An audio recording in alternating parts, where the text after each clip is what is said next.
밥 먹고 나면 졸리는 식곤증 다들 경험해 보셨죠? 근데 이 식곤증이 너무 심해서 힘들어 하시는 분들이 종종 계세요. 커피를 아무리 마셔도 해소되지 않는 식곤증 때문에 일상생활 하기도 힘들고 매일 몇 시간을 이 식곤증하고 내가 막 싸우느라고 제대로 공부도 할 수 없고 일도 할 수 없다 하시는 분들 계시는데, 이 식곤증은 전날 잠 잘 못 잔 날이라든지 일교차가 큰 환절기, 그리고 너무 더워지는 여름에 좀 더 심해지는 경향이 있잖아요. 그런데 이 식곤증은 왜 발생하는 걸까요?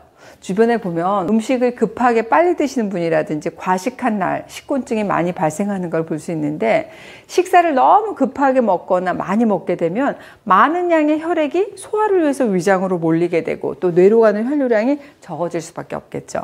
그러면 우리 뇌에는 피로물질이 계속 쌓여서 졸음을 유발하게 될 수밖에 없습니다. 사실 이 식곤증은 그날 컨디션, 식사 속도, 식사량에 따라서 나타나기 때문에 날마다 그 양상이 좀 다르게 나타날 수 있고 그 자체가 뭐 질병이다라고 할 수는 없습니다. 하지만 이 식곤증이 장기간 지속이 되게 되면 질환을 의심해 볼 수 있어요. 그래서 오늘은 식곤증으로 나타나는 내 몸속 숨은 질병을 알려드리겠습니다. 식곤증으로 나타날 수 있는 질병 첫 번째, 당뇨입니다.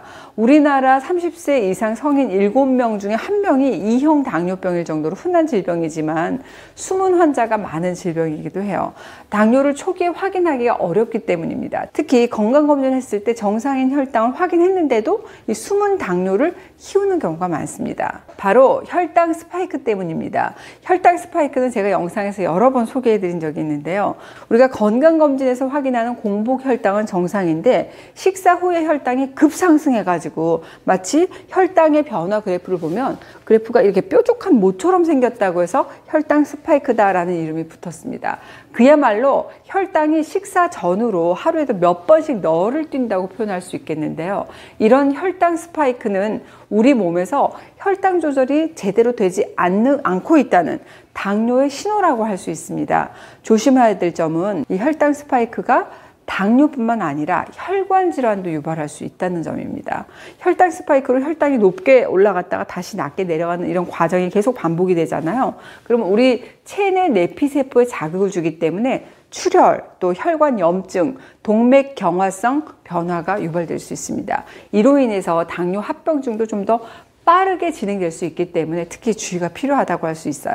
식곤증과 함께 아침이든 낮잠이든 자고만 일어나면 배가 너무 고파서 단 음식이 계속 땡기고 갑자기 몸무게가 확 줄어든다든지 갈증을 자주 느낀다. 그러면 당뇨 아닐까 의심해 보시고 내 식후 혈당은 꼭 체크해 보시고 병원 방문하셔서 상담하시는 게 좋을 것 같습니다. 두 번째, 갑상샘 이상입니다. 이 식곤증과 함께 좀 나른하고 우울한 느낌이 계속 지속된다. 그러면 갑상선 기능 저하증이 아닐까 의심해 보실 필요가 있습니다. 이 갑상샘에서 분비되는 갑상선 호르몬은 내 몸에서 신진대사를 조절하는 호르몬이죠. 이런 갑상샘의 기능이 떨어지게 되면 우울감 또 나른해지면서 식곤증이 유발될 수 있어요. 뿐만이 아니라 체온도 정상보다 낮아져서 조금 으슬으슬 춥고 추위를 견디기 힘들다 하시는 분들 많습니다. 한여름에도 이 에어컨 바람이 굉장히 시리고 추워서 견딜 수가 없다. 또 몸이 굉장히 잘 붓고 변비가 심해집니다. 심하면 탈모가 유발되기도 하죠. 반대로 이 갑상선의 기능 항진증도 식곤증을 유발합니다. 짜증이 들고 무기력해지는 증상을 이 식곤증처럼 느끼시는 분들이 많습니다. 갑상선이 커지고 목이 잘 붓고 또 체중이 이렇게 줄어들고 더위를 너무 많이 타면서 땀이 많은 증상이 있다. 그러면 갑상샘 검사 꼭 받아보시기를 권해드립니다.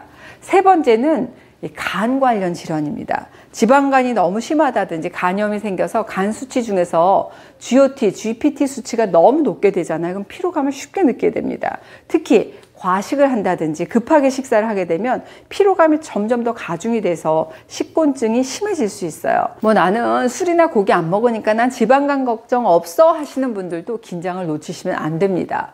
비알코올성 지방간의 유병률도 높아지는 추세예요. 최근에 복부지방으로 인한 인슐린 저항성이 비알코올성 지방간의 아주 중요한 원인으로 지목되고 있습니다. 지금 영상 보시는 분들 중에서 배 나오신 분들, 지방간 예방을 위해서라도 꼭 올챙이 배는 없애셔야 됩니다.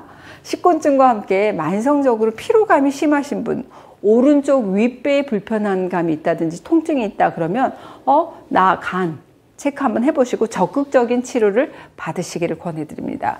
네 번째, 바로 부신피로 증후군입니다. 이 부신피로 증후군으로 인한 식곤증은 특징이 오후에 심해지는 게 특징이에요. 오후 3시, 4시만 되면 정말 극심한 식곤증이 계속 있다 하시는 분들은 내가 부신피로 증후군이 아닐까 의심해 보실 필요가 있습니다. 부신은 보시면 콩팥 위에 붙어 있는 이게 호두 모양의 오른쪽 왼쪽 양쪽이 다 있거든요.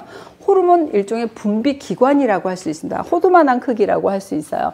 스트레스 호르몬을 여기서 만들어서 계속 분비하는 그런 일을 하거든요. 근데 스트레스 호르몬이라고 하는 것은 우리가 위험한 상황에서 인체를 대비할 수 있게 만들어주는 그런 역할을 하잖아요. 그 중에 부신피로하고 가장 관련이 깊은 게 가장 대표적인 스트레스 호르몬으로 알려져 있죠. 코티졸. 여러분 많이 들어보셨습니다. 스트레스가 계속 누적이 되고 식습관, 수면 습관이 불규칙해지게 되면 지방세포 같은 조직세포에서 염증성 사이토카인 생성과 분비가 계속 증가하게 되고 이로 인해서 이 스트레스, 콜티졸의 분비가 계속 촉진이 될 수밖에 없습니다. 여기까지는 정상적인 반응인데요. 문제는 이 면역계가 해소되지 않은 스트레스 때문에 만성적인 경계 상태에 돌입하게 되고 그 반응이 점차 둔화되면서 이 콜티졸을 제대로 생성하지 못하는 부신피로 증후군을 유발한다는 겁니다. 이 부신피로의 대표적인 증상은 일단 무기력감, 극심한 피로감, 관절통, 체중 감소, 또 수면장애, 우울증을 동반합니다. 특히 피로감이 오후만 되면 굉장히 심해졌다가 저녁 먹고 나면 몸이 나아지고 밤만 되면 정신이 말똥말똥해져서 잠을 제대로 못 이루는 분들 많으시죠. 이렇게 되면 아침부터 피곤하고 단짠 달고 짠 음식만 계속 찾을 수밖에 없습니다. 내 몸을 움직이는 것조차 힘들어지게 됩니다. 이런 증상이 내가 있다 그러면 적극적인 치료를 받으시면서 나의 신체 활동량을 조금씩 늘려가시는 게 좋겠죠. 내 몸의 상태를 보면서 가볍게 산책하시면서 활동량을 점점 늘려가시고 다양한 음식을 골고루 섭취하면서 내 몸에 활력을 주는 미량 영양소도 꼼꼼히 챙겨주시는 게 좋습니다. 오늘은 제가 이 식곤증으로 나타날 수 있는 질병을 소개해드렸어요. 첫 번째, 식후에 혈당이 급격하게 치솟는 혈당 스파이크로 당뇨 올 수 있고 이 당뇨가 식곤증으로 나타날 수 있습니다. 두 번째, 식곤증과 함께 나른하고 우울한 느낌이 있다. 그러면 갑상선 기능 저하증. 또 짜증과 무기력이 식곤증처럼 온다. 그러면 갑상선 기능 항진증을 의심해 보시라 말씀드렸습니다. 세 번째, 간 수치가 높게 나오면 피로감을 쉽게 느껴서 식곤증이 심해질 수 있습니다. 네 번째, 오후 3, 4시 정도에 식곤증과 함께 무기력이 너무 심해진다. 그러면 이 부신피로 증후군을 의심해 보실 필요가 있다는 말씀 드렸습니다. 식곤증으로 나타날 수 있는 질환 정리되셨죠? 만약에 내가 이런 증상이 있다. 그럼 바로 병원으로 가셔서 적극적인 치료를 받으시길 바랍니다. 그러면 여러분 식곤증도 좋아지실 겁니다. 작은 신호도 놓치지 않고 내 몸에 숨어 있을 수 있는 질환을 확실하게 캐치해내는 우리 스마트한 채널 H 구독자들 되시기 바랄게요.